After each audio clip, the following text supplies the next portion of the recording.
The Book of the Wisdom of Solomon, Chapter 2.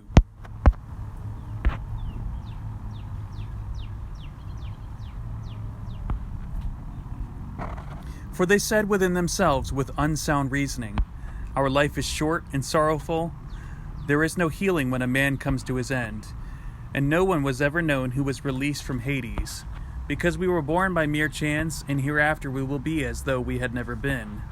Because the breath in our nostrils is smoke, and reason is a spark kindled by the beating of our heart, which, being extinguished, the body will be turned into ashes, and the spirit will be dispersed as thin air.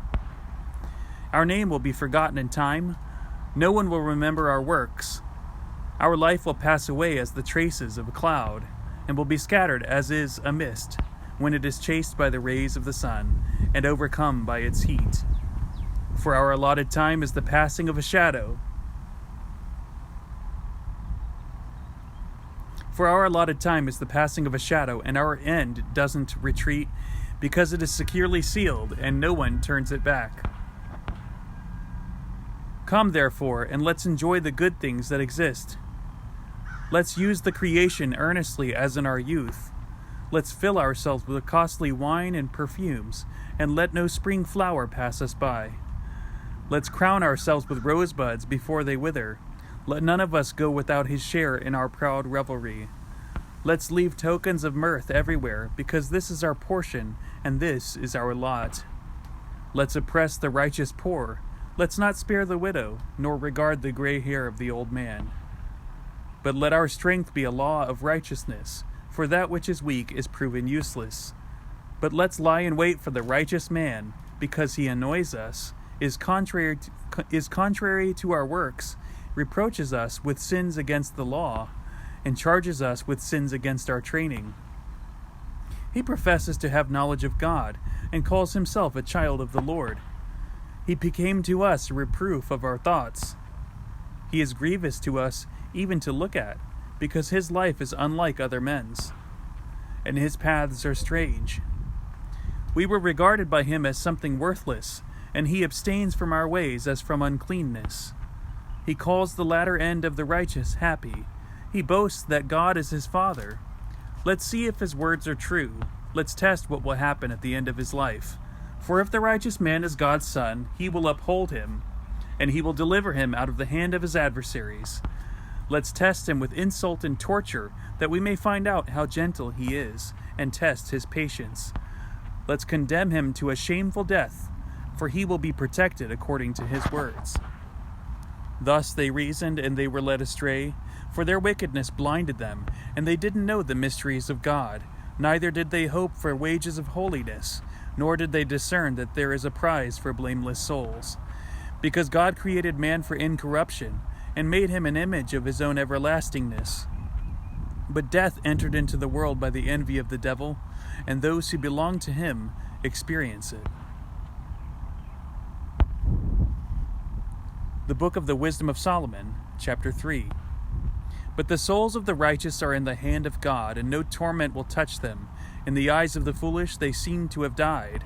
Their departure was considered a disaster, and their travel away from us, ruin. But they are in peace. For even if in the sight of men they are punished, their hope is full of immortality. Having borne a little chastening, they will receive great good, because God tested them and found them worthy of himself. He tested them like gold in the furnace, and he accepted them as a whole burnt offering. In the time of their visitation, they will shine. They will run back and forth like sparks amongst stubble. They will judge nations and have dominion over peoples. The Lord will reign over them forever. Those who trust him will understand truth. The faithful will live with him in love, because grace and mercy are with his chosen ones. But the ungodly will be punished even as their reasoning deserves, those who neglected righteousness and revolted from the Lord. For he who despises wisdom and discipline is miserable. Their hope is void and their toils unprofitable. Their works are useless. Their wives are foolish and their children are wicked. Their descendants are cursed, for the barren woman who is undefiled. For the barren woman who is undefiled is happy, she who has not conceived in transgression, She will have fruit when God examines souls. So is the eunuch, which has done no lawless deed with his hands, nor imagined wicked things against the Lord. For a precious gift will be given to him for his faithfulness, and a delightful inheritance in the Lord's sanctuary. For good labors have fruit of great renown. The root of understanding can't fail, but children of adulterers will not come to maturity. The seed of an unlawful union will vanish away, for if they live long, they will not be esteemed, and in the end, their old age will be without honor. If they die young, they will have no hope, nor consolation in the day of judgment, for the end of an unrighteous generation is always grievous. The Wisdom of Solomon, chapter 4. It is better to be childless with virtue, for immortality is in the memory of virtue, because it is recognized both before God and before men. When it is present, people imitate it. They long after it when it is departed. Throughout all time it marches, crowned in triumph, victorious in the competition for the prizes that are undefiled. But the multiplying brood of the ungodly will be of no profit, and their illegitimate offshoots won't take deep root, nor will they establish a sure hold. For even if they grow branches and flourish for a season, standing unsure, they will be shaken by the wind. They will be uprooted by the violence of winds. Their branches will be broken off before they come to maturity. Their fruit will be useless, never ripe to eat, and fit for nothing. For unlawfully conceived children are witnesses of wickedness against parents when they are investigated. But a righteous man, even if he dies before his time, will be at rest. For honorable old age is not that which stands in length of time, nor is its measure given by For honorable old age is not that which stands in length of time, nor is its measure given by number of years. But understanding is gray hair to men, and an unspotted life is ripe old age. Being found well-pleasing to God, someone was loved. While living amongst sinners, he was transported. He was caught away, lest evil should change his understanding, or guile deceive his soul. For the fascination of wickedness obscures the things which are good, and the whirl of desire perverts an innocent mind. Being made perfect quickly, he filled a long time, for his soul was pleasing to the Lord.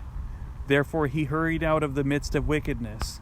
But the people saw and didn't understand, not considering this, that grace and mercy are with his chosen, and that he visits his holy ones.